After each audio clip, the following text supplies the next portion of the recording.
साहब फारूक एच नाइक साहब का ताल्लुक ज़ाहिर है पीपल्स पार्टी से है और उनका कहना नून लीग पीपल्स पार्टी और जेयूआई के किसी भी मुकदमे की दो जजी समाअत ना करे और आज बाकायदा तौर पर मामला उठाया गया। अब मसला यह है कि ज़ाहिर बार काउंसिल्स भी एतराज़ात उठा रही हैं, मुसलसल तनकीद भी हो रही है। मरियम ने आज कहा है, बिलावल भुट्टो ज़रदारी ने कोई 1 महीने पहले कह दिया था कि इस्टेब्लिशमेंट से सहूलतकार चले गए, अदलिया में भी सहूलतकार इमरान खान के मौजूद हैं। अगर अदलिया नहीं बात सुनती है, क्योंकि जजेस तो आज भी बेंच में मौजूद थे, तो क्या आगे हिकमत अमली होगी? क्या इसी तरीके से पब्लिकली तनकीद हो रही होगी या पार्लियामेंट के फ्लोर से तनकीद हो रही होगी या आगे बढ़ा जाएगा? शाहजेब साहब, ये बदकिस्मती होगी, अल्लाह ना करे वो वक्त आए कि इससे आगे बढ़ा जाए। बल्कि सारे इदारे बड़े काबिल ताज़ीम हैं, लेकिन जो सियासी इदारे होते हैं उनका एक अपना लोगों के नुमाइंदे होते हैं, उनके ऊपर एतराज़ भी बड़ी आसानी से उठाए जाते हैं, मीडिया में भी, अदालतों में भी, बाकी जगहों पे भी, और वो एक दूसरे के साथ भी अपना हिसाब बराबर कर लेते हैं। अफवाज जो हैं वहाँ पे डिसिप्लिन फोर्स है, वहाँ मुकम्मल तौर पर डिसिप्लिन होना चाहिए। लेकिन अदलिया जो है ये आपके मुल्क का एक बड़ा कमाल का फेस होता है। The most intelligent, the most respectable people should be there. उसके लिए जज साहबान को खुद फैसले करने हैं। अगर इस तरह खुलेआम सवाल उठेंगे, इस तरह खुलेआम टेपें चलेंगी और निजी महाफिल में वकला भी, अदरवाइज भी, अब तो निजी महाफिल से छोड़िए, अब तो खुल के बातें होना शुरू हो गई, सिफारिशों की भी, बाकी चीज़ों की भी। और जिन जज साहबान पे खुल के एतराज़ हो गए हैं, हमें देखने की ज़रूरत है। शाहजेब, एक वक्त था कि किसी जज साहब पे कोई छोटी सा एतराज़ भी उठता था तो वो अपने आप को केस से अलग कर लेते थे।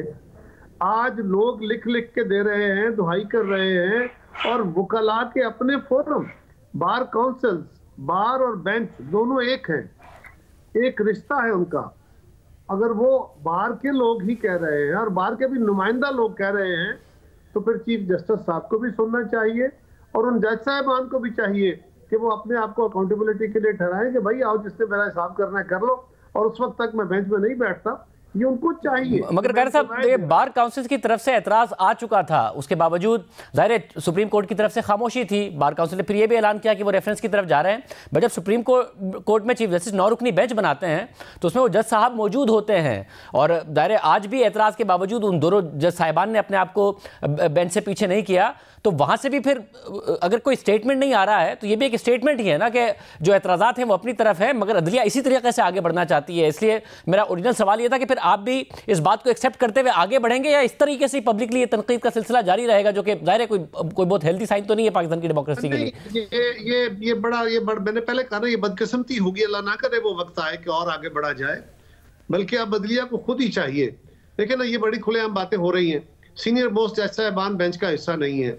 अब तो फुल कोर्ट का भी मुतालबा किया गया है, अल्लाह करे फुल कोर्ट हो जाए ताकि किसी पे एतराज बाकी ना रहे। और जो 2 जज साहिबान हैं वो उनकी अपनी इज्जत के लिए, उनके इदारे की इज्जत के लिए उनको चाहिए कि वो खुद अपने आप को बेंच से अलग कर लें और वो कहें कि जी ठीक है, अगर किसी के पास कोई सबूत है, कोई शक व शुबह है, तो वाज़े तौर पे अपनी बात लेके आए, नहीं है तो क्लियर हो जाएगा। लेकिन शाहजेब, कंटेम्प्ट ऑफ कोर्ट मेरा हमेशा बड़ा वाज़े मौक़िफ़ रहा है। कंटेम्प्ट ऑफ कोर्ट एक कानून का डंडा है जिसके जरिए आप लोगों को खौफजदा कर सकते हैं, एहतराम नहीं। एहतराम आपने जज साहबान ने अपने फैसलों से और अपने कंडक्ट करना है। जिस तरह केस सुनते हुए अदालतों के अंदर कमेंट्री होती है और वो कमेंट्री साथ ही साथ मीडिया पे जाके लाइव कवर हो रही होती है, टिकर्स चल रहे होते हैं, सोशल मीडिया पे आ रहा होता है, उससे फैसला भले जो मर्जी आता रहे, लेकिन उससे जो पॉलिटिकल पार्टियां हैं या किसी पॉलिटिकल चेहरा खराब होता है, उसके ऊपर जो धब्बे लगते हैं, वो उसकी कोई रेमेडी नहीं है।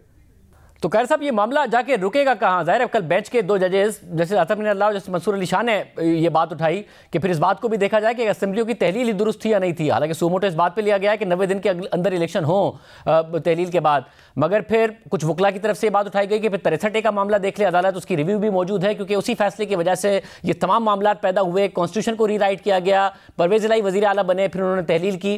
फिर आज असेंबली के फ्लोर पर तो ये तक कहा गया कि 2017 से जो बुराइयां शुरू हुई हैं उसमें इस्टेब्लिशमेंट की मुदाखलत और अदालत के फैसले सब शामिल हैं, वहां से मामला देखे जाएं, ताहयात नाअहली और ये सारे मामला। तो क्या क्या करे फिर अगर फुल कोर्ट बने? देखिए शाहजेब, इसीलिए हम कहते हैं कि अदालतों को हत्तल मकदूर सियासी फैसलों से दूर रहना चाहिए। सियासी फैसलों के अंदर आएंगे तो फिर यहाँ तो इसमें तो ये सवाल उठेंगे, क्योंकि अगर आप एक पार्टी का केस सुनेंगे तो दूसरी पार्टी कहेगी हमारा क्यों नहीं सुना जा रहा, हमारा मौक़िफ़ सुना नहीं जा रहा। अदालत के पास ये पॉसिबल नहीं होगा कि वो अनलिमिटेड एवेन्यूज को खोल के बैठ जाए। लेकिन जो इस वक्त करंट सूरत हाल है उसके ऊपर, और ख़ास तौर पर जो बेंच के अंदर से सवाल उठे हैं, उनको तो बहरहाल अदालत को देखना होगा। और जो बेंच की तरफ से सवाल आ गए वो भी, और जो बार की तरफ से आ गए वो भी। ये किसी सियासी जमात की तरफ से सवाल तो नहीं आए ना। सियासी जमातों ने तो यही कहा कि 2 जज साहबान जिनके ऊपर एतराज है वो बेंच में ना बैठे, हमारे केसेस ना सुने। लेकिन बार तो उससे आगे गई, बेंच तो उससे आगे गया। लिहाजा इसको देखना चाहिए, और अदलिया को चाहिए, सीनियर जजेस हैं हमारे लिए काबिल एहतराम है, कि उनको चाहिए कि वो अपने परसेप्शन को दुरुस्त करने के लिए ऐसे फैसले करें, ऐसे तरीकाकार अडॉप्ट करें जो न्यूट्रलिटी का हो, जो ट्रांसपेरेंसी का हो। अगर इस तरह के फैसले जिस पे बेंच और बार भी एतराज उठा दे, ये तकलीफ में होंगे और ये इसका कोई हल नहीं, एंड नहीं होगा। मगर कायरत साहब, ज़रा तहरीक इंसाफ का ये एतराज़ है कि जो हुकूमत है वो अदालत पर दबाव डाल रही है कि वो आइन के मुताबिक फैसले ना करे, मेरिट के मुताबिक फैसले ना करे, जजिस को ब्लैकमेल करने की कोशिश हो रही है, ऑडियो रिकॉर्ड हो रही हैं। ये एतराज़ अब आपकी हुकूमत पर आ रहा है। देखिए, ऑडियो रिकॉर्ड हो रही हैं, रिकॉर्ड हो चुकी हैं, किसने की है, गलत है, सही है, अदलिया खुद फैसला कर सकती है और अदलिया सू मोटो ले सकती है, उनके पास इख्तियार है। सवाल यह है कि जो रिकॉर्डिंग हुई वो तो बिल्कुल गलत, बिल्कुल कोई उसका हक नहीं किसी को। लेकिन अदलिया खुद ये फैसला दे चुकी है कि रिकॉर्डिंग अगर किसी की हुई है और उसमें एसेंस मौजूद है और वो अनडिनाएबल है तो वो एविडेंस के तौर पर इस्तेमाल हो सकता है। लिहाजा मैं तो नहीं कह रहा, ये मेरा एलिगेशन तो नहीं है, ये आला अदलिया का अपना फैसला है। लिहाजा अपने किए हुए फैसलों को तो आप अनडू नहीं कर सकते। ये तो नहीं होगा कि शाहजेब की सूरत में तो एक फैसला लागू हो जाए, मेरी सूरत में एग्जेम्पशन हो जाए, ये तो नहीं होगा ना।